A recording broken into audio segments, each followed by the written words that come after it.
I never thought I'd live to see the day my own son would call the police on me in my own house. "Mom, you need help," Michael said, his voice low, cold. "You can't live here alone anymore. It's time we put you somewhere safe." Somewhere safe. That's what he called a nursing home. It was a Sunday morning in Palm Beach, Florida. Sunlight poured through the French windows of the mansion my late husband Charles built with his bare hands 35 years ago. Marble floors, Italian chandeliers, the kind of place tourists stopped to photograph. I still remember polishing those marble steps every weekend, proud that we had made it. And now my son stood there in a crisp blue suit, holding a stack of legal papers, eviction documents. "You signed these without knowing," he said. "You transferred the property to my name last year. Don't you remember?" I froze. My hands trembled. "Michael, I never—" He cut me off. "Mom, you're confused. You've been forgetting things lately." "The doctor said I don't need a damn doctor," I snapped. "What I need is a son who remembers who built this home." The housekeeper, Lydia, watched from the hallway, silent, clutching her apron. She'd worked for us 20 years. Tears welled in her eyes. Michael turned to her. "Lydia, could you start packing some of my mother's essentials? The nursing home van will be here in an hour." My heart stopped. "You called them already." He didn't even blink. I tried to reach for my phone on the table, but he grabbed it first. "You're not calling anyone, Mom. This is for your own good." I looked at him. My only child, and I saw none of the boy who used to bring me seashells from the beach or who'd hide behind my legs when thunder scared him. All I saw now was a stranger wearing my son's face. "Michael, please, let's talk. We can figure this out." But he turned away, pacing, muttering something about selling the property and liquidating assets. That's when I noticed the woman standing by the door. Young, blonde, dressed in white. His wife, Samantha. She didn't even look at me. Just scrolled through her phone and said, "Michael, tell the movers not to touch the grand piano. I want it for the new house." The new house. I gripped the edge of the dining table, my nails digging into the polished wood. "That piano was a wedding gift from your father, Michael." Samantha smirked. "Oh, please, Elena, it's just furniture." And that was when something inside me cracked. I lunged forward, grabbed the stack of papers from Michael's hand and ripped them apart. "You will not throw me away like trash," I screamed. Michael's voice turned sharp. "You're out of control, Mom." The next sound I heard was the siren. Police. My own son had called the police on me. 2 officers walked in through the open gates, led by our family's private security guard. Ma'am, one said softly, "We received a wellness call. Your son says you're refusing medical care." I couldn't speak. My body shook with rage. Lydia stepped forward, voice trembling. "She's fine, officers. Mr. Michael just wants her out." One of the officers glanced around the mansion, clearly uncomfortable. "Ma'am, maybe you can come with us for a short evaluation just to clear things up, no?" I stood tall. My voice was steady now, colder than I'd ever heard myself. "I am not leaving this house. Not without a warrant." Michael's jaw clenched. "Then we'll do it the hard way." The officer hesitated. "Sir, maybe we can de-escalate." But Michael cut him off. "My mother isn't well. She's been forgetting names, hallucinating. She could hurt herself." The way he said it, smooth, rehearsed, sent a chill down my spine. For a moment, the whole world seemed to tilt. The marble floors blurred. I saw my husband's portrait on the wall, his calm eyes, that proud half-smile, watching all of this unfold. I whispered, "Charles, what did we raise?" And then before I could take another breath, a loud knock echoed through the front doors. Another visitor. Now Lydia opened it hesitantly. A man in a dark suit and badge stepped inside. His voice was firm, official. "Mrs. Elena Graves." I nodded, my heart pounding. He pulled a document from his briefcase. "I'm Special Agent Carter, Federal Bureau of Investigation." Michael froze mid-sentence. Samantha lowered her phone. The agent's eyes scanned the room, then locked on me. "We need to talk about your late husband's offshore account. It concerns $47 million US. The entire house fell silent. For a long moment, no one moved. The sound of the ocean outside, usually calming, felt like thunder in my ears. I stared at the FBI agent, the badge glinting under the chandelier, his tone sharp but controlled. "Mrs. Graves," he said again, I need a few minutes of your time. Privately. Michael stepped forward immediately, puffing his chest like the owner of the house. I'm her son. You can speak to me. The agent didn't even look at him. I'm afraid not, sir. This concerns your father's estate. Directly. That one-word estate cut through the air like a knife. Samantha lowered her eyes, but not fast enough for me to miss the flicker of panic. The officer, who had been called for the so-called wellness check, exchanged glances with the agent. We'll give you space, he muttered, and they both stepped aside. Agent Carter gestured toward the sitting room. May we?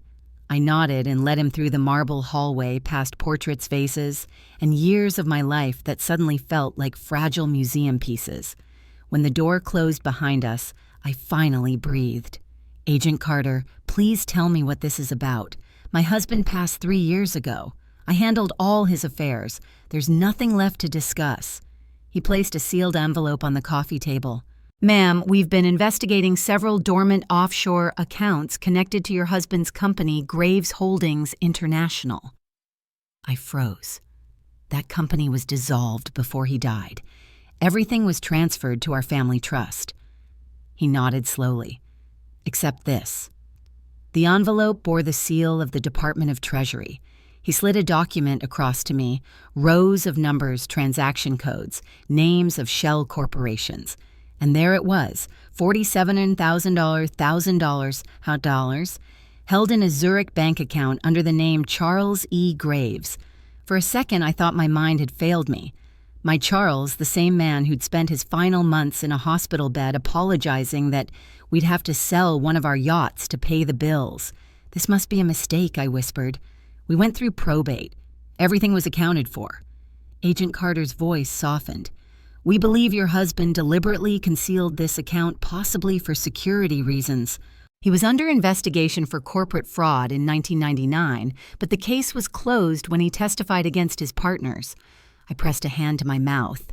My heart pounded so loud I could barely hear him. Charles never told me any of this.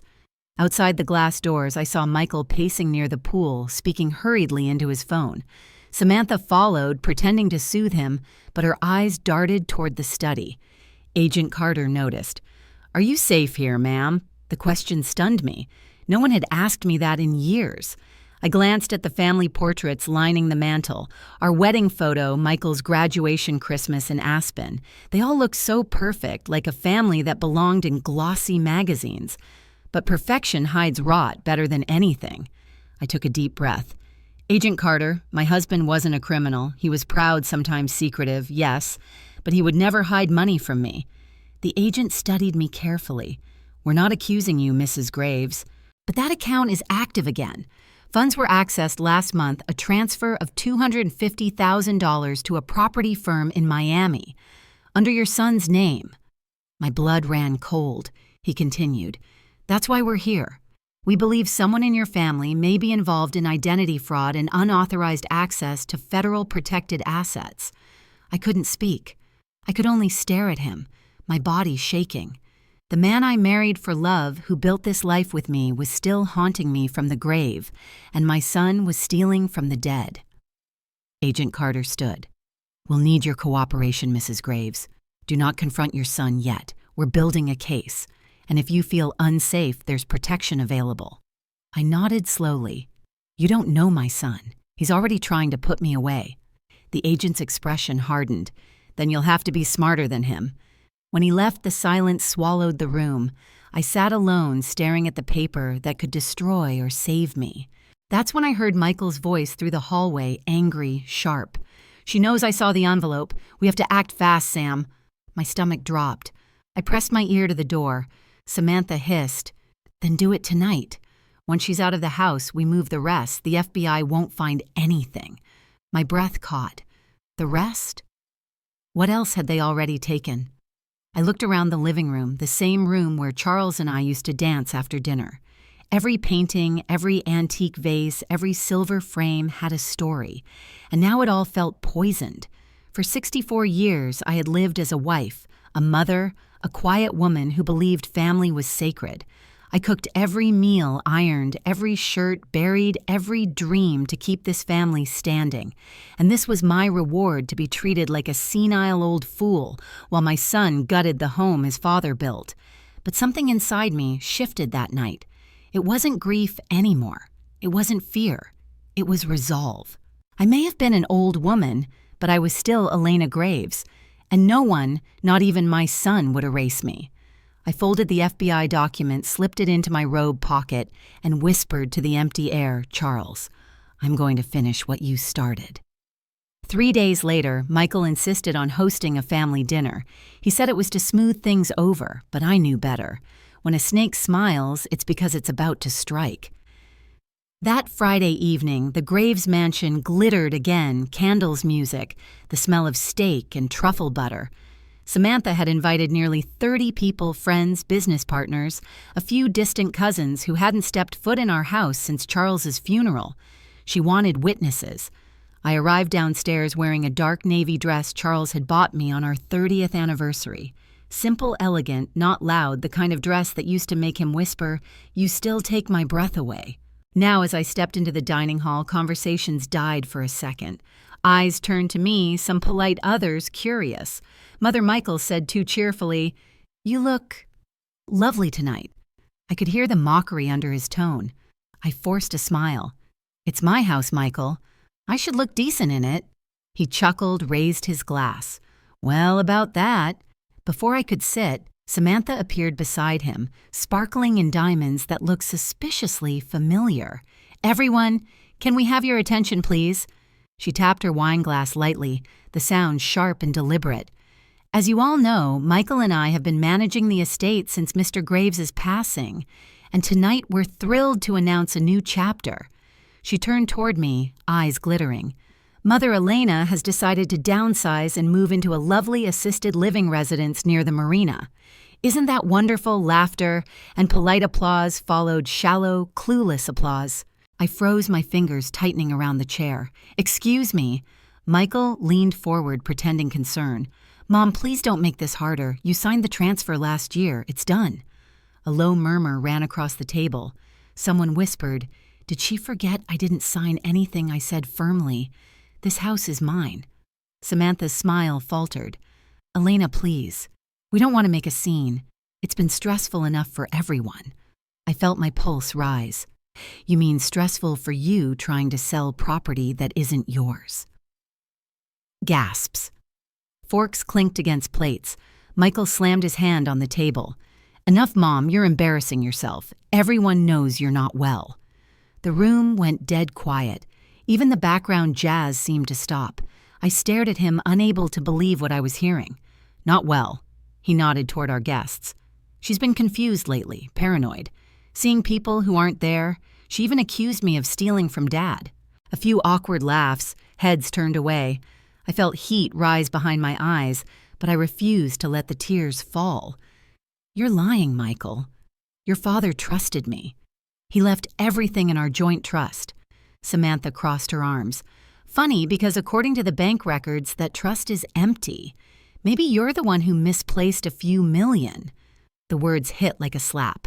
That's when I noticed Detective Ryan, one of Charles's old business friends, sitting quietly at the far end of the table, a retired Palm Beach police officer. His eyes met mine. Sharp, sympathetic. "Elena," he said calmly, "I remember Charles mentioning a sealed account years ago, something offshore. Did you ever find anything about that?" Samantha's face drained of color. Michael quickly interrupted. "No such thing exists, Ryan. My father kept everything transparent." But Detective Ryan didn't look away. He studied Michael for a long second, and I saw doubt flicker in a few guests' eyes.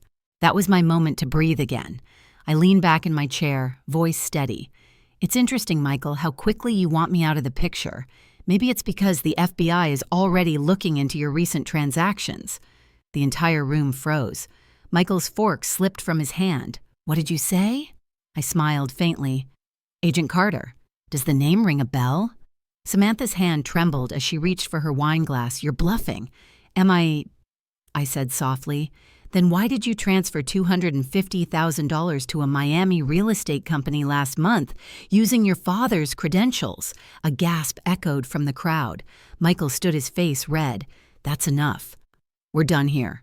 He grabbed Samantha's arm and started toward the hallway, but Detective Ryan's voice cut through. Michael, sit down. The authority in his tone froze my son mid-step. Ryan turned to me. Elena, if what you're saying is true, you'll need to stay safe. People don't take kindly to losing millions. Samantha snapped. You're overreacting.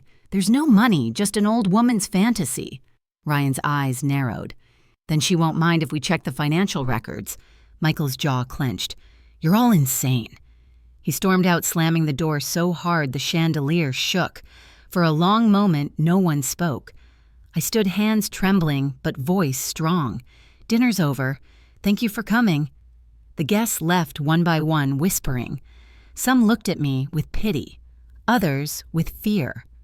When the last car disappeared down the driveway, I finally exhaled. The air felt heavy, metallic. Lydia approached quietly, her voice trembling. Mrs. Graves, you shouldn't have said that in front of everyone. He's furious. I know I said staring at the front door, and that's exactly what I wanted. Because for the first time in years, I wasn't the one afraid anymore. Michael was. The house was silent after the dinner, too silent. Even the waves outside sounded distant, like they didn't dare come closer. I stood by the tall window, watching the tail lights fade through the iron gates. My reflection looked older than ever, tired eyes, trembling hands clutching the curtain. The woman staring back wasn't just hurt. She was humiliated. I had survived my husband's death, but nothing prepared me for surviving my son's betrayal. I turned to Lydia, who stood quietly by the kitchen door. He won't stop, Lydia. You saw his face. She nodded. He's not himself anymore, Mrs. Graves. It's like money poisoned him. Money doesn't poison, I said softly. It reveals. I walked toward the grand piano, the one Samantha said she'd take for their new house. I pressed a key. The sound wavered weak, hollow, just like this family. Then I heard the door slam upstairs, heavy footsteps, voices. Michael, where the hell is she? His shout echoed through the marble hall. Lydia flinched. Mrs. Grace, I raised a hand. It's fine. Let him come. He appeared at the top of the staircase, eyes wild. Samantha followed, pretending to calm him, but fanning the flames instead. Mom, he barked. What the hell did you tell those people? I didn't move. The truth. He came down the steps, two at a time, face red. You embarrassed me. You humiliated us in front of everyone. You humiliated yourself, I said. You stole from your father, and now the FBI knows. His hand slammed against the piano lid so hard it echoed like a gunshot. Do you hear yourself? You're insane. Samantha stepped forward, voice sharp as glass. We're trying to help you, Elena, but you keep making it worse. Maybe it's time we take legal action before you ruin everything. I stared at her. Legal action against your husband's mother. She crossed her arms. Against a woman who's clearly unstable. I laughed, a small bitter laugh that didn't sound like me. Unstable. I raised your husband while you were still playing with Barbie dolls. Michael's voice cracked. Enough, I'm calling your doctor. You're getting evaluated tonight. He pulled out his phone. Try it, I said, stepping closer. But next time you see the FBI, you'll be the one answering questions. He froze, the first flicker of fear since this began. But Samantha wasn't done. She walked up to me, her heels clicking on the marble like daggers. You think anyone's going to believe you? You can't even remember what day it is half the time. You're old, Elena. Irrelevant. Just sign the papers and make it easier for everyone. I stared at her, stunned at her audacity. You're standing in my home, I said quietly.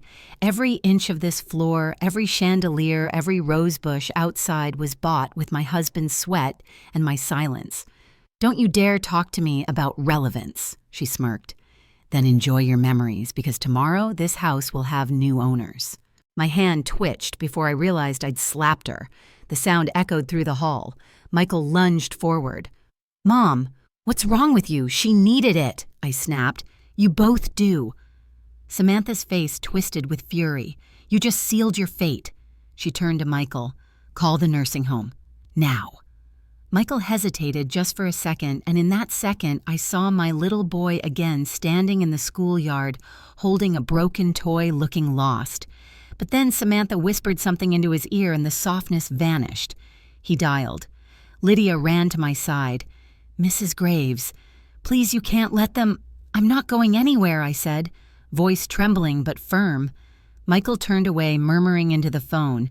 "Yes, tonight. She's violent now. Yes, she hit my wife. No, she's not safe here. I couldn't believe it. My own son calling strangers to take me away." I felt something in me collapse, a small part of my spirit folding under the weight of what he was doing. "Michael," I whispered, "I carried you for 9 months. I buried your father with my own hands. I would have given you everything." He didn't turn around. "You already did." The words stabbed deeper than anything he could have said. Samantha grabbed her purse. "I'll pack her things." But before she could move, the front door opened. It was Detective Ryan again. "Evening," he said, holding up a folder. "Got a few follow-up questions for you, Mrs. Graves, and your son." Michael froze mid-call. "Now's not a good time." "Funny," Ryan said, stepping inside. "The FBI thought otherwise." Samantha's face went pale. Ryan looked straight at me. "Ma'am, I'd like to show you something. We cross-checked the Miami transfer with your late husband's files. Seems the authorization code came from this address." He handed me a photo, a screenshot of a security camera feed. Michael in his father's old study punching numbers into the computer. Samantha gasped. "That's not," Ryan raised an eyebrow. "We'll let the Bureau decide." Michael finally looked at me, not angry, now just trapped. "Mom, I can explain, but I didn't want explanations anymore." I turned to Ryan, voice low but steady. "Take whatever you need. I'm done protecting him." Ryan nodded. "That's the right choice, ma'am." Michael's face twisted. "You're turning on your own son," I met his eyes. "You stopped being my son the moment you tried to sell my soul for a mortgage." Silence. Only the soft hum of the ceiling fan between us. He dropped the phone and stormed upstairs, slamming the door hard enough to rattle the chandelier again. Ryan exhaled. "I'll post an unmarked car outside tonight just in case." When he left, the house was quiet once more. I stood in the center of the grand hall, the same hall where Charles once kissed my hand before every charity gala, and realized I had just declared war on my own blood. Lydia whispered Mrs. Graves. "What will you do now?" I looked toward the dark staircase, my heart pounding like a war drum. "Now," I said. "Now I fight back." By morning, the house didn't feel like mine anymore. It smelled different, colder, emptier. Even the light seemed foreign, filtered through drawn curtains. Michael must have closed during the night. When I walked downstairs, the first thing I saw was Lydia standing by the door with a suitcase beside her. Her eyes were red. "Mrs. Graves." "I'm so sorry." I froze. "What are you talking about?" She held out an envelope, a printed email with Michael's signature at the bottom. "He said my employment's been terminated, effective immediately. He transferred my last paycheck this morning." I felt my stomach twist. "He fired you without even speaking to me." She nodded, tears streaming. "He said I was enabling your delusions." Delusions. The word burned. I took her hands. "You've been with me 20 years, Lydia. Your family." She shook her head.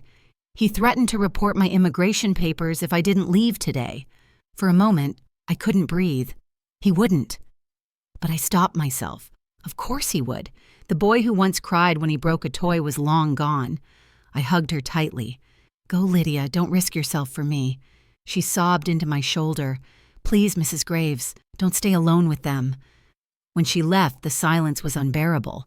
I could almost hear the house mourning with me. I made myself coffee and walked into the study. Charles's leather chair sat in its usual place, polished regal. I sat down, pretending for a moment he was still across from me, reading the Palm Beach Post glasses slipping down his nose. "Charles," I whispered, "what did you hide from me? And why?" The sound of footsteps snapped me back. Michael entered, phone in hand, expression blank. "Mom, we need to talk," he said flatly. I didn't answer. He sat across from me as if this were some business meeting. I spoke to our lawyer. The power of attorney Dad left. It's been updated. Everything now goes through me. I frowned. "That's impossible. Your father never—" "I found the papers in his safe," he cut in. Sign notarized. You must have forgotten. No, I said slowly, shaking my head. He would never take me out of control of our estate. People change, Mom, he said coldly. You should have too. He pulled out another folder and laid it on the desk. I've moved your checking account funds to a holding trust for your protection. You'll have a weekly allowance for personal expenses. I laughed bitterly. Allowance? You're giving your mother an allowance? It's for your safety. You're not well. You nearly assaulted Samantha last night. She deserved it. His jaw tightened. You're just proving my point. I rose from the chair, trembling with fury. You're stealing from me in broad daylight and calling it protection. He leaned back, calm and rehearsed. Call it what you want, but the courts will side with me. I've already filed for legal guardianship. For a second, I forgot how to speak. Guardianship. That meant he could legally control every cent, every document, even where I lived. You'll regret this, I whispered. He shrugged. Maybe, but you won't be around to see it. He stood, buttoned his jacket, and left the room as casually as if he'd just signed a dinner receipt. I collapsed into Charles's chair, shaking. The papers on the desk blurred through my tears. Signatures, seals, lies. And for the first time in my life, I felt powerless in the house I built. By afternoon, my phone stopped working. No signal, no data. I checked the home Wi-Fi, disconnected. The landline was dead too. Samantha's doing, no doubt. I walked through the halls, empty now, without Lydia's footsteps, without music, without laughter. The ocean wind rattled the shutters. Every portrait on the wall seemed to stare back at me silently, asking, will you let them destroy everything? That question haunted me all evening. When the sun dipped, I poured myself a glass of wine, the same Merlot Charles used to open for anniversaries. I sat in the dark living room, letting the bitterness sting my tongue. I had spent my whole life believing in family, in loyalty, in raising a son to carry his father's name with honor. And here I was, a prisoner in my own mansion, stripped of dignity by the very child I gave everything to. At around 9 p.m., I heard the front door again. Michael's voice, Samantha's laugh. They were celebrating. I stood in the shadows by the staircase as they walked in, holding champagne. To us, Samantha said. And to new beginnings. Michael kissed her cheek. Once the sale clears, we'll be done with her mess. The Miami buyers want the property fast, the sale. They were selling the house already. I felt something inside me snap. I stepped out from the dark. You're selling my home. Samantha nearly dropped her glass. You scared me. Michael groaned. Mom, don't start again. Start. You think this is starting? My voice cracked through the hall. You're thieves, parasites. Your father's body isn't even cold in the ground of memory, and you're tearing apart everything he built. Michael's voice turned ice. Enough. This house isn't yours anymore. You're lucky we're not pressing charges for assault. Samantha smirked. Maybe we should. The court loves evidence. I took a step closer, trembling but fierce. You may have the papers, but you'll never have his name. Charles would have been ashamed of what you've become. For a second, something flickered in Michael's eyes. Guilt, maybe. But it vanished as quickly as it came. Go to bed, Mom, he said quietly. You'll need your rest. Big day tomorrow. When they disappeared upstairs, I stood there alone, gripping the banister so hard my knuckles went white. The waves crashed outside, angry and relentless. I whispered to the empty air, you took my husband. You took my home. But I swear on his grave, you won't take my soul. That night I couldn't sleep. The house was too big, too quiet, a mausoleum of memories. I sat by the window in Charles's old study, the air thick with the scent of cedar and dust. The moonlight spilled across the leather chair, and for a moment I could almost see him there, reading glasses sliding down his nose, murmuring figures under his breath while I brought him coffee. He always liked his numbers more than his words. I remembered the first time we stepped into this house. Palm Beach, 1988. The market had just crashed, but Charles, stubborn as ever, insisted we could build something from the wreckage. We're not the kind of people who wait for miracles, he said, standing in the middle of the empty lot. We make them. I was 30 then, full of faith, full of fire. I believed every word he said. We built everything together, the construction company, the real estate empire, the charity fund. I hosted dinners, shook hands, smiled for cameras, made sure our name stood for respectability. We were the Graves family, old money by the end of the decade, though it hadn't started that way. And Charles, oh, he was charming, brilliant. But there were moments, flashes of something colder. Nights he'd come home late, smelling of whiskey and rain, his shirt, wrinkled eyes distant. When I asked, he'd kiss my forehead and say, "Business never sleeps, Lena." I told myself it was nothing, that every successful man had secrets, and I was a loyal wife. But loyalty is a double-edged sword. It keeps you standing beside a man even when the ground under you starts to crack. One night, years ago, I must have been in my early 50s, I woke up and found him in this very study. He didn't hear me at first. He was whispering into the phone, his voice low but urgent. "Make sure the Zurich branch keeps it off the books," he said. "If anyone asks, it's under E.G. Trust." E.G. My initials. When he noticed me, he hung up quickly, smiling that calm, careful smile. "Couldn't sleep?" he asked. "I was about to ask you the same," I said. He walked over, kissed my forehead, and said, "Don't worry about the business, Lena. Just promise me one thing. If anything ever happens to me, don't let Michael handle the money." I laughed back then. "He's your son." Charles's eyes darkened. That doesn't mean he's ready. I should have asked more questions, but I didn't, because we were happy, because I didn't want to disturb the illusion. Now sitting here decades later, I finally understood. He had seen this future long before I did. The floor creaked outside, a sound I used to ignore, but now every noise felt like a threat. I turned off the desk lamp and listened. The house breathed. Wind pressed against the windows, the ocean whispering secrets through the walls. My fingers brushed across the desk, tracing the carvings along the edge. I found the tiny nick Charles made once when he dropped a fountain pen. I smiled through the ache. He was meticulous, always keeping duplicates of everything, contracts, tax forms, even letters. I wondered if he'd left a duplicate of that E.G. Trust somewhere. I opened the top drawer empty. The second full of old stationery, the third. There it was, a leather-bound journal. I hadn't seen it in years. Charles used to write in it every Sunday morning while the church bells rang down the street. He'd called it his ledger of lessons. The first page was in his handwriting, "Wealth can build walls or bridges, but love must never become collateral." My throat tightened.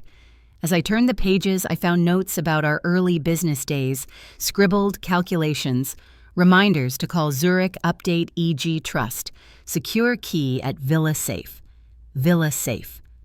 We owned a small villa in West Palm, a vacation property we hadn't visited in years. I remembered it had a safe behind an oil painting, Charles's favorite seascape. My pulse quickened.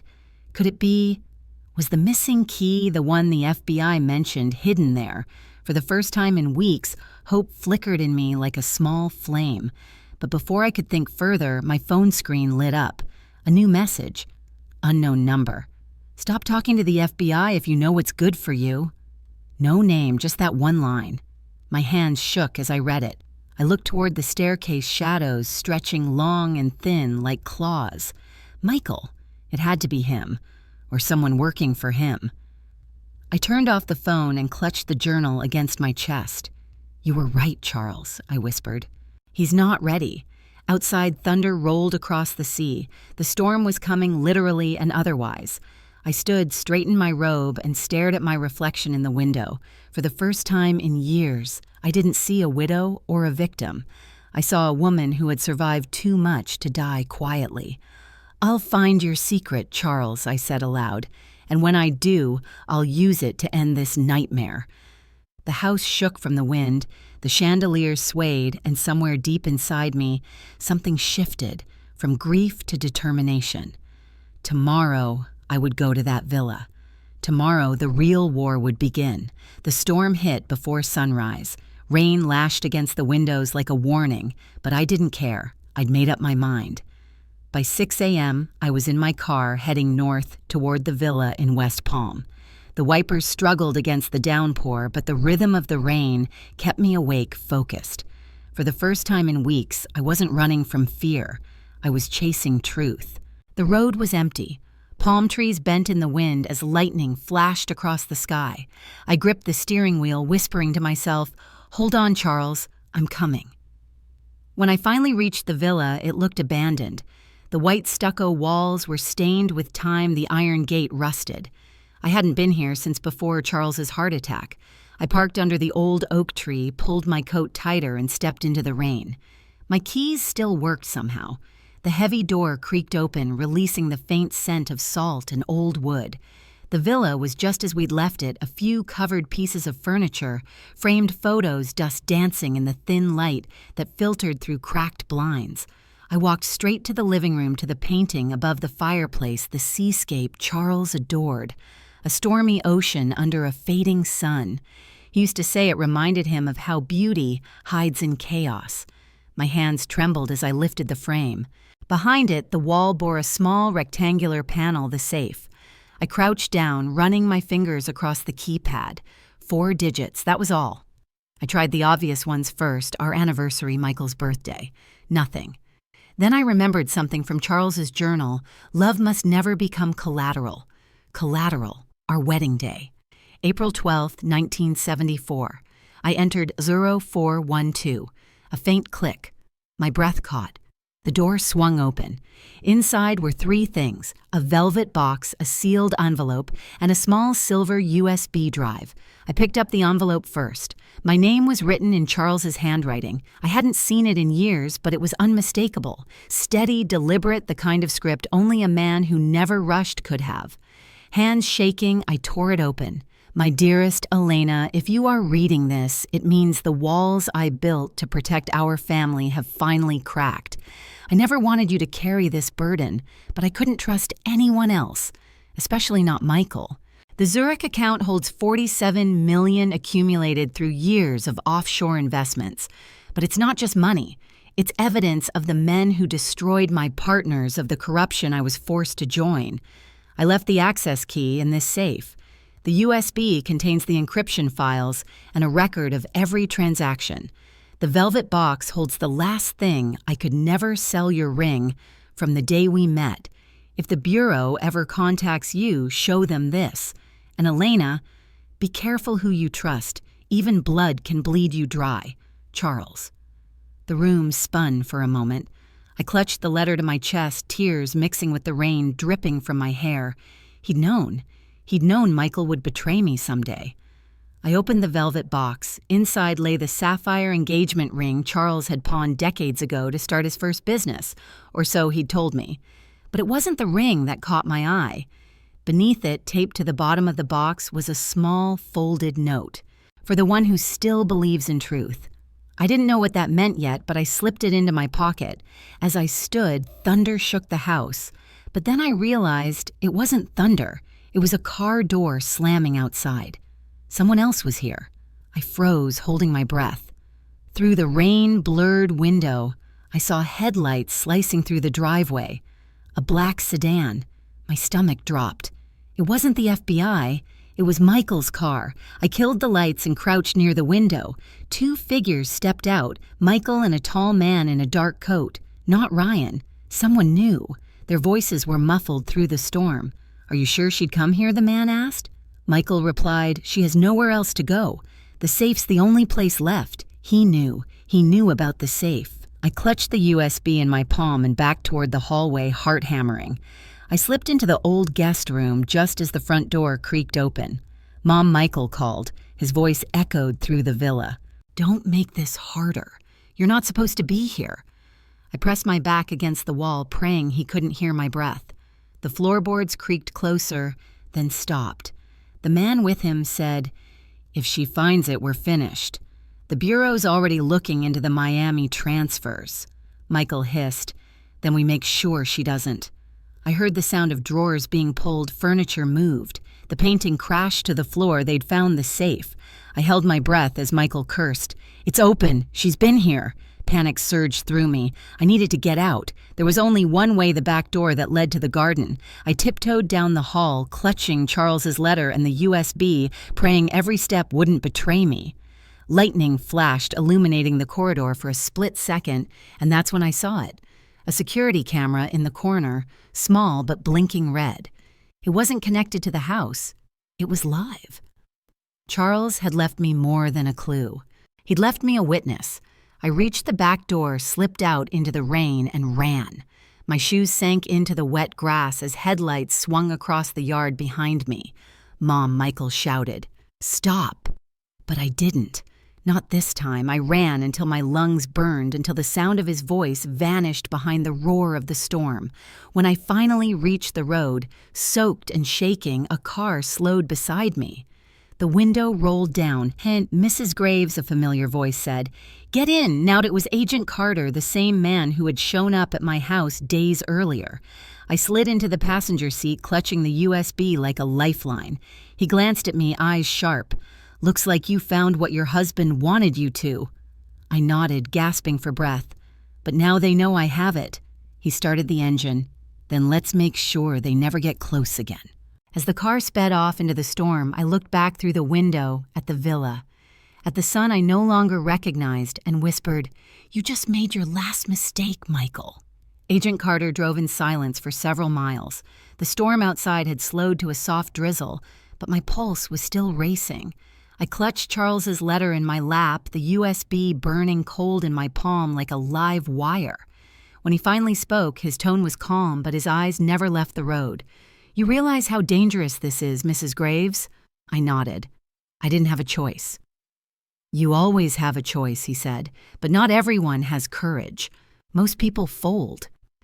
I looked out the window at the blurred city lights. I spent my whole life folding Agent Carter, for my husband, for my son. I'm done. He glanced at me, a flicker of respect in his expression. "Then let's make it count."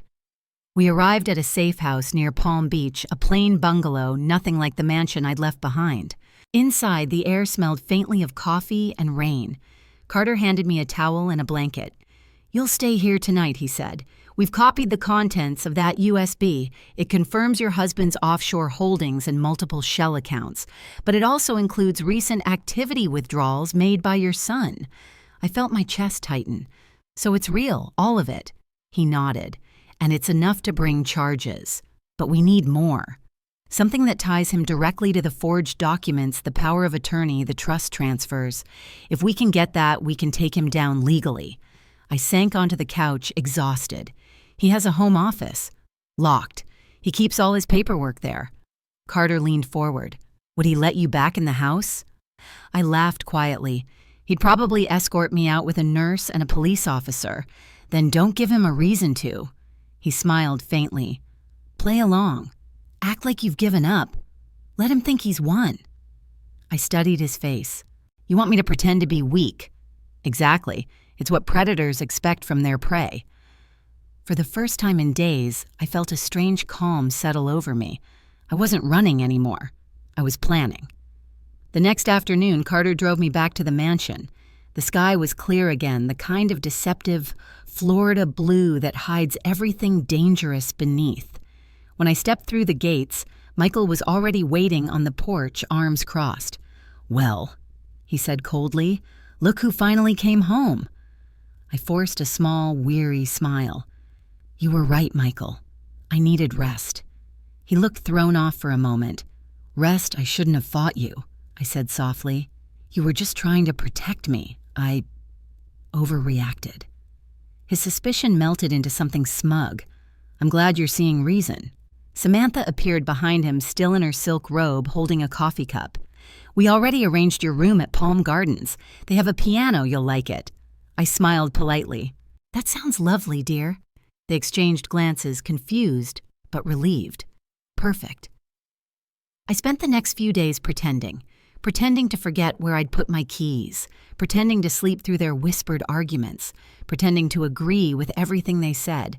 But every night when the house went still, I moved quietly through the halls, looking, listening. The first night I found shredded papers in the trash, financial drafts, wire transfers, his handwriting. I collected every fragment, hiding them in the pocket of my robe. The second night I followed him with my phone's recorder on, staying just out of sight as he argued with Samantha. "Once it's done, we move to Zurich," she hissed. "The money's useless if we can't access it," Michael snapped. "I'm working on it. I just need her signature to release the final transfer. Her signature. Mine." That was it, the last piece. I sent the recording to Carter with a single line, "He's about to force me to sign something." The next morning, the doorbell rang. Michael opened it. A delivery man stood there with a clipboard. "Documents from Graves Holdings," he said. Michael's face changed instantly. He took the envelope and locked himself in the office. I waited. Hours passed. I made tea. I smiled at Samantha. I played the fool. Finally, Michael emerged holding the documents. "Mom," he said, "can you sign something for me? Just routine estate paperwork." I feigned confusion. "What's it for?" "Just transferring some property titles," he said too quickly. "Tax simplification." I blinked. "But I thought you handled all that." He forced a smile. "I just need your signature for final approval. You know how banks are." I pretended to hesitate, then sighed. "Fine. Where do I sign?" He handed me a pen, and I saw it. A faint blue mark on the corner of the document, exactly where Carter said it would be. He had bugged the paper. Every sound, every word, every signature captured by a micro-recorder, no bigger than a pin. I steadied my hand and signed slowly. Michael exhaled in relief. "Thank you, Mom. You won't regret this." I smiled faintly. "Oh, I'm sure I won't."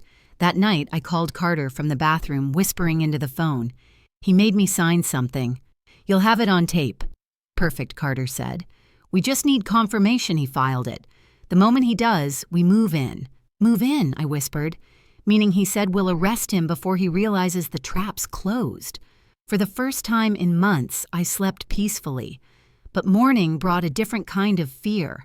I woke to shouting, Samantha's voice. "You told me she was out of it. Why is the Bureau calling again?" Then Michael's reply panicked. "They're bluffing. They don't have proof." He stopped mid-sentence. The doorbell rang. 3 sharp knocks. When I peeked through the curtains, I saw them black SUVs, men in suits, badges glinting under the Florida sun. The FBI had come back. Samantha ran upstairs.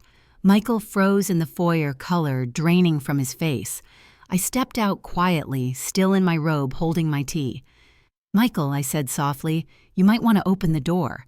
He turned toward me, eyes wild. "What did you do?" I took a sip of tea and smiled. "Exactly what your father taught me. I built a bridge when you tried to build a wall." The pounding on the door grew louder. "Federal agents, open up." Michael's hands trembled.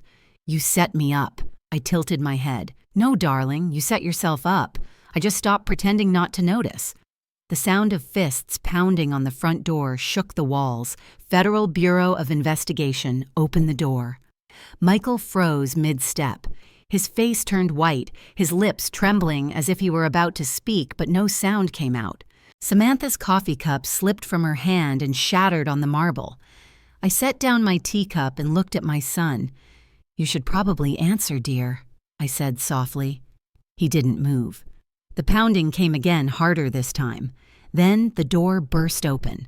3 agents stepped in, followed by Agent Carter. His expression was unreadable, professional. "Michael Graves." Michael's voice cracked. Yes."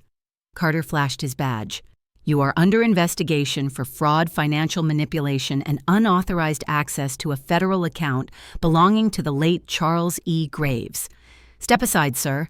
Samantha's hand shot out, clutching Michael's arm. "This is a mistake. My husband's an honest businessman." "Ma'am," Carter cut her off. "Please stay back." 2 agents moved past them, fanning through the house. The sound of drawers opening, files rustling, the squeal of hard drives being seized filled the air. Michael tried to regain control. "You can't just barge into my home like this." Carter turned to him, voice calm but cold. "Technically, Mr. Graves, this isn't your home. It's your mother's." That one sentence hit like a gunshot. I saw the agents sealing off Charles's old study, photographing documents, collecting laptops and phones. For years, that room had been the heart of our family. Now it looked like a crime scene. Samantha rounded on me, her eyes wild. "You did this." "You called them?" I didn't deny it. "No, Samantha. I didn't call them. I gave them a reason to come." Her lips twisted. "You'll rot for this, you old witch." Carter's tone snapped sharp. "That's enough, ma'am." Another agent emerged from the office holding a thin folder. "Sir, we found copies of offshore transfer authorizations, forged signatures. matching the mother's handwriting but digitally traced. Carter nodded grimly. That's what we needed. Michael lunged forward. Those are fake. She's lying. She's been manipulated. I looked at him, my son, the boy who once begged me to stay in his room during thunderstorms, and for the first time I didn't see him as my child. I saw him as a man who'd chosen greed over blood. Michael, I said quietly, you forged my name. He shook his head, desperate. No, I just wanted to protect the assets. Dad would have.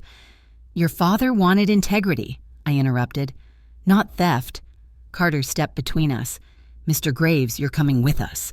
He reached for his cuffs, but Michael backed away, panicking. No, you don't understand. It's her. She's been hiding things for years. The money belongs to your father, Carter said sharply, and under his will, it defaults to his spouse. Mrs. Graves. Michael's knees buckled. You can't do this. Carter signaled the agents. Read him his rights. As they moved in, Samantha screamed, do something, he's your son. I stood still. He stopped being my son when he tried to make me disappear. The handcuffs clicked. The sound was small but final, like the last nail in a coffin. Samantha lunged at me, tears streaking down her mascara. You think you've won? You'll die alone in this tomb of a house. Carter's assistant stepped between us, escorting her toward the door. Ma'am, you'll need to come downtown as well. Samantha spat toward the marble floor, her voice breaking. You'll regret this, Elena.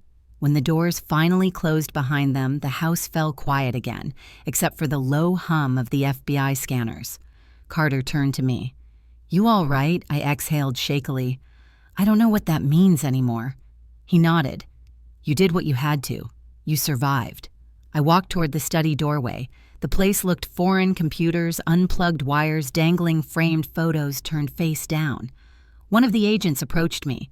Ma'am, we found something you might want to see. He handed me a folder thicker than the rest.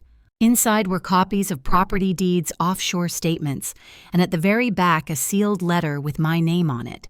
The seal bore Charles's initials. My pulse quickened. I opened it. Elena, if this reaches you, it means the truth has finally surfaced. Everything I hid was to protect you from the men who once tried to destroy me. But if Michael ever touches that money, it won't be the Bureau you'll have to fear, it'll be them. Keep the evidence safe and trust no one. See, I felt the blood drain from my face. I looked up at Carter. What does he mean, them? Carter frowned. We'll find out. But it sounds like your husband had enemies still watching. The realization hit me like a cold wave. This wasn't over. Not yet. Outside, I saw Michael being placed in the back of the black SUV, rain starting to fall again in thin sheets. He looked through the window, and for the first time, his face wasn't angry. It was terrified. He mouthed something. I couldn't hear it through the glass, but I could read the words. They'll kill me. The agents closed the door. The convoy pulled away, red taillights fading into the distance. I stood in the rain, letting it soak through my hair, my clothes. Carter placed a hand on my shoulder. You should come with us for a while. For safety. But I shook my head. No. This is my house. My husband's legacy. I'm not running anymore. He studied me for a moment, then nodded. Then we'll post protection outside, just in case. When the cars disappeared and silence returned, I walked back inside. The marble floor glistened with rainwater. The chandelier swayed slightly, catching the dim light. I looked up at Charles's portrait, his calm smile frozen in time. You knew this day would come, didn't you? I whispered. You always planned for one more storm. Lightning flashed through the windows, throwing shadows across the walls. And somewhere deep inside, I felt it, the dread that comes before a second wave. Because Charles's warning wasn't a metaphor. There really were men behind that money. And they weren't finished with the Graves family yet. I thought the storm had ended that night. But I was wrong. It was only changing shape. The next morning, the mansion was eerily quiet. No shouting, no footsteps, just the hum of the refrigerator and the whisper of the ocean beyond the glass. For the first time in months, I could breathe. I made myself coffee, sat by the window, and watched the sunlight spill across the marble floors. Maybe I thought peace had finally come home. Then the phone rang. It wasn't my phone. Mine had been confiscated during the investigation. It was the landline one I didn't even know still worked. I hesitated, then picked it up. "Hello?" A man's voice, deep, calm, too calm. "Mrs. Graves." Something in that tone made my spine stiffen. "Who is this?" "Someone your husband once trusted, and someone who's very disappointed you reopened old wounds." I froze. "What do you want?" "You have something that belongs to us," he said quietly. "The USB. Hand it over and maybe we can forget this ever happened." I looked toward the desk drawer where I'd hidden it. "You're wasting your time. The FBI has copies." He chuckled softly. "You think the Bureau is your friend?" A click, then silence. My hand shook as I hung up the phone. Outside, a black car slowed near the gates before driving off. They were watching. I called Agent Carter immediately. "Someone just threatened me. They know about the USB." His voice on the other end was calm, reassuring. "Stay inside, Mrs. Graves. Lock your doors. I'll send a team." But something about his tone, it wasn't the same as before. Too measured, too smooth. I ended the call and stared at the receiver. My gut told me something was off. 2 hours later, a different black SUV pulled up. I recognized the license plate. It was the same one that had been outside my villa in West Palm. When the door opened, Agent Carter stepped out. Alone. I met him at the door. "Where's your team?" He smiled faintly. "They'll be here soon. I wanted to talk to you first." Something in his eyes had changed colder now, sharper. "Mind if I come in?" he asked. Every instinct screamed no, but I forced a smile. "Of course." He walked inside, glancing around like he owned the place. His gaze lingered on the portrait of Charles. "I always admired your husband. Smart man, knew how to hide things." I folded my arms. "Is that what you told the Bureau?" He smirked. "The Bureau doesn't need to know everything." The room went still. I took a step back. "You're not with them, are you?" He sighed, almost regretful. "I was. Once. Until your husband made me an offer I couldn't refuse." I felt my knees weaken. "You worked for Charles." "Not directly," he said. "He funneled money through Graves Holdings into accounts that funded offshore operations, private intelligence, corporate cleanups, things you'd rather not know about. When he died, those accounts were supposed to stay buried." My mind spun. "You killed him." He shook his head. "Heart attack did that job for me. I just made sure no one dug too deep. Until your son did and you followed." My throat went dry. "What do you want from me?" He stepped closer, voice low. "The USB, the original. Hand it over, and you walk away free." I stared at him, then at the faint reflection of the ocean glinting through the window. The same ocean Charles used to love. "Do you really think I'd survive after that?" I asked. He smiled. "Survival is a matter of timing." The air thickened. My mind raced. Behind me, the kitchen drawer, the one with the hidden knife, was only a few steps away. But before I could move, headlights flashed through the windows. Another car had pulled up outside. Carter's jaw tightened. "You called someone else." I didn't answer. The front door opened. Detective Ryan stepped in, gun drawn. "Drop it, Carter." Carter turned slowly, smirking. "Ah, the loyal friend. Always late to the party." Ryan's voice was steady. "Step away from her. You're under arrest for obstruction and collusion." Carter laughed. "You think your little badge means anything. Half the people in your department answer to the same men I do." Ryan didn't flinch. "Maybe, but not today." Carter reached into his jacket fast. The gunshot cracked like thunder. I screamed. Carter stumbled backward, clutching his shoulder, the bullet tearing through his coat. He fell to the marble floor, eyes wide in disbelief. Ryan moved in, cuffing him. "You've got a lot of people to disappoint, Agent." Carter spat blood, smiling through it. "You think this ends with me? You have no idea who you're dealing with." Ryan dragged him toward the door as backup vehicles swarmed the driveway. When they were gone, I sank to the floor, shaking. My heart felt like it might tear itself apart. Ryan returned a few minutes later, kneeling beside me. "You all right?" I nodded weakly. "Who are they, Ryan? What was Charles mixed up in?" He hesitated. "People with more money than God and no conscience to match. Charles got in too deep. He tried to pull out, and that's when they used him. The $47 million wasn't just savings. It was leverage. I closed my eyes, the truth hitting me harder than any betrayal. My husband had built his empire not just on concrete and steel, but on secrets. And now I was the only one left holding them. Ryan stood. You need protection. Witness custody at least until the investigation's closed. I looked up at him, my voice hoarse. No. If I run, they win. This is my house, my name, my fight. He studied me for a long moment, then nodded. Then at least don't fight alone. Before he left, he placed something on the table, a new phone encrypted. If you get another call from them, don't answer. Call me directly.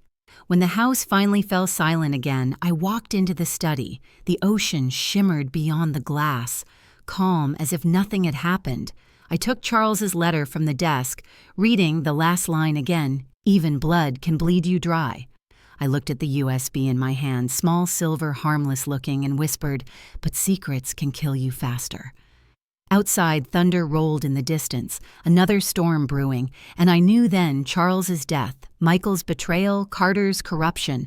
They were all threads in the same web. The real war was only beginning. It had been 3 weeks since the gunshot in my living room, 3 weeks since Agent Carter's mask fell off, since the FBI dragged him out bleeding and cursing the name of my husband. The storm outside had long passed, but the aftermath still clung to everything, to the air, to the walls, to me. I hadn't left the house much. Reporters had camped outside the gates for days, hungry for headlines. Billionaire widow exposes FBI conspiracy. Palm Beach heir charged with 47 now fraud. The whispers reached every corner of society. Once the name Graves meant power and prestige. Now it meant scandal. But for the first time in my life, I didn't care what people whispered, because I had finally found my voice. One morning, Detective Ryan called. "They're arraigning Michael today," he said. "You don't have to go." I looked out at the sunlight spilling across the ocean. Yes, I do. The courthouse in West Palm was crowded. Reporters, cameras, lawyers in polished suits. When I entered, heads turned. I could feel the murmurs ripple through the room. Michael sat at the defense table, pale and thinner than I'd ever seen him. His hands were cuffed, his hair disheveled, his arrogance gone. Samantha sat 2 rows behind him, sunglasses on, pretending not to know him. When she saw me, she turned away. Ryan met me near the aisle. "You sure about this?" I nodded. "I need to hear it." The judge entered. The room rose, then settled into silence. The prosecutor stood first, his voice steady. "Your Honor, the state of Florida and the United States government are charging Michael Graves with grand larceny, embezzlement, wire fraud, and forgery. We also request to admit into evidence the recordings and signed documents gathered during the federal sting operation." Michael's attorney objected, arguing manipulation, emotional distress, anything he could grasp. But every word fell flat. The evidence was ironclad. Then the judge spoke. "Mr. Graves, do you wish to address the court?" Michael stood slowly. His voice trembled, not with arrogance this time, but fear. "I didn't mean for it to go this far," he said. I thought she'd forget. I thought she'd let it go." He looked at me, then truly looked at me. "Mom, I'm sorry." For a brief, impossible second, I almost saw my little boy again, the child who used to bring me daisies from the garden, who used to climb into my bed after nightmares. But then I remembered the papers he made me sign, the van he called to take me away, the lies he told. Tears burned behind my eyes, but my voice stayed steady. "You're sorry because you lost Michael, not because you lied." He flinched. The judge spoke again. "Mr. Graves, the court sentences you to 12 years in federal custody with eligibility for parole after 8. Samantha gasped. Michael dropped his head into his hands. The gavel struck, and just like that it was over. Or so I thought. Outside the courthouse, reporters swarmed. Questions flew through the humid Florida air. "See, Ms. Graves, will you reclaim the $47 million? Was your husband involved in illegal activity? Do you forgive your son?" I stopped at the steps and looked into the sea of microphones. "My husband's mistakes are his own," I said. "My son's choices are his burden. But forgiveness, that's not something you earn with words. It's something you face when you have nothing left to lose. The cameras flashed. I turned and walked away. That night, as the sun melted into the horizon, I sat by the piano, the same one Samantha once called just furniture. Its keys were slightly out of tune, but I played anyway. The melody was soft, broken the song Charles used to hum when he couldn't sleep. Halfway through, I heard the doorbell. It was Ryan. He looked tired, but relieved. "You'll want to see this," he said, handing me a folder. Inside were copies of sealed court documents stamped and signed.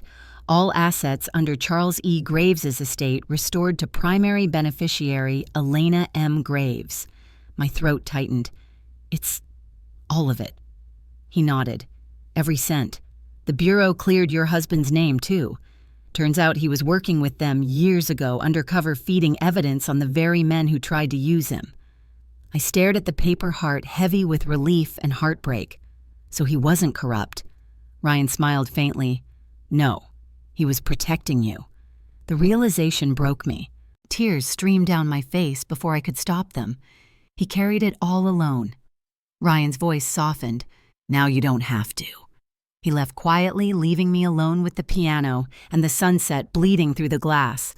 I sat there for a long time, thinking of Charles, of Michael, of everything that had been lost and found again. The $47 million no longer felt like a fortune. It felt like a ghost, a price paid in silence, in loyalty and blood. I walked to the window, the ocean glowing gold under the fading sun. Michael's words echoed in my mind. I thought she'd forget. I whispered back to the wind. I did forget once, but I remember now, and that's enough. 2 days later, I visited Michael in prison. He looked older already, the orange jumpsuit hanging loose, his eyes hollow. He sat across from me through the glass. "You shouldn't be here," he muttered. "I know," I said quietly, "but I came anyway." He looked up, his eyes wet. "They offered Samantha a deal. She testified against me." I nodded. "That's what people like her do when the money runs out." He swallowed hard. "Do you hate me?" I took a long breath. "No, Michael. I pity you." He looked away, shame burning on his face. When the guard called time, I stood. "Take care of yourself," I said. "You still have a chance to be better than your mistakes." He didn't answer, but as I walked away, I thought I heard him whisper, "I love you, Mom." Maybe it was my imagination. Maybe it was real. Either way, it was too late, but not too late for me, because for the first time in my life, I wasn't the victim of anyone's choices. I was finally my own. The day I left Palm Beach, the ocean was still. It was the first quiet morning in years. No reporters outside the gate, no lawyers calling, no ghosts whispering through the halls. Just me and the house Charles built. The house that once felt eternal. I walked slowly through every room. The scent of polished wood still lingered, faint but familiar. The grand piano sat silent in the corner, its cover drawn, like it too needed rest. The movers were already outside boxing up what little I was taking, a few photo albums, Charles's journal, and the sapphire ring he'd left in the safe. Everything else would be sold or donated. I paused in front of his portrait one last time. "You did your best," I whispered, "but some storms can't be outbuilt." When I stepped onto the front porch, Detective Ryan was waiting by his car. "You sure about this?" he asked. "You could stay here. The house is legally yours now." I looked back at the marble columns, the manicured gardens, the sea beyond the gates, everything that had once been our kingdom. "It's just walls and windows now," I said quietly. "I lived in them long enough to forget who I was. I don't want to die in them too." He nodded. "Where will you go?" "Somewhere smaller," I said. "Somewhere no one knows the name Graves." Ryan smiled faintly. "That'll be hard. You're famous now." I laughed softly. "Not for the right reasons." He handed me an envelope. "From the court. The Zurich funds are officially released. $47 million transferred into your personal account." I held the envelope for a long moment, feeling its weight, the weight of everything that number represented. 47 million, I murmured. "It destroyed my son, my husband, and half my soul. It's only right I give it back to something that still has a pulse." He tilted his head. "What do you mean I'm donating it?" I said simply. "All of it." To the Graves Foundation, the one Charles and I started before the greed took over, for families who lose everything and still have to wake up the next day. Ryan's brows lifted. That's a hell of a thing to do. I smiled faintly. Money was never the sin, Ryan. It was what we forgot when we had it, the people we were before the marble floors, before the parties, before the lies. He nodded slowly, eyes soft with respect. You know not many people would walk away like this. Then maybe that's the point, I said. Someone has to end the cycle. I handed him the house keys. Lock it up when it's sold. I don't need to see it again. He hesitated. You sure you'll be okay? I looked out at the horizon where the sky bled into the sea. For the first time in a long while, I think I will be. He gave a small smile. Take care, Mrs. Graves. As his car disappeared down the road, I stood there, alone barefoot, holding my memories in one hand and Charles's ring in the other. The wind off the ocean was gentle, almost forgiving. I thought of Michael still in prison writing letters I hadn't yet opened. Maybe someday I would, but not today. I thought of Samantha probably gone chasing a new man, a new fortune. I pitied her more than I hated her. People like that always end up haunted by their own hunger. And I thought of Charles, the man who built an empire, lost himself to secrecy, and somehow still managed to leave behind the tools for my survival. Goodbye, my love, I whispered. You can rest now. So can I. A month later, I settled in a modest cottage near Naples. No marble floors, no servants, just a wooden porch and a small garden that smelled of lemons and rain. Every morning I made coffee and sat outside watching the sunrise the same way Charles used to. Only this time I wasn't waiting for anyone. Some days neighbors stopped by. They didn't know who I was, just Miss Elena, the quiet widow with kind eyes. I liked it that way. I planted new flowers, learned to play the piano again this time, not for an audience, but for myself.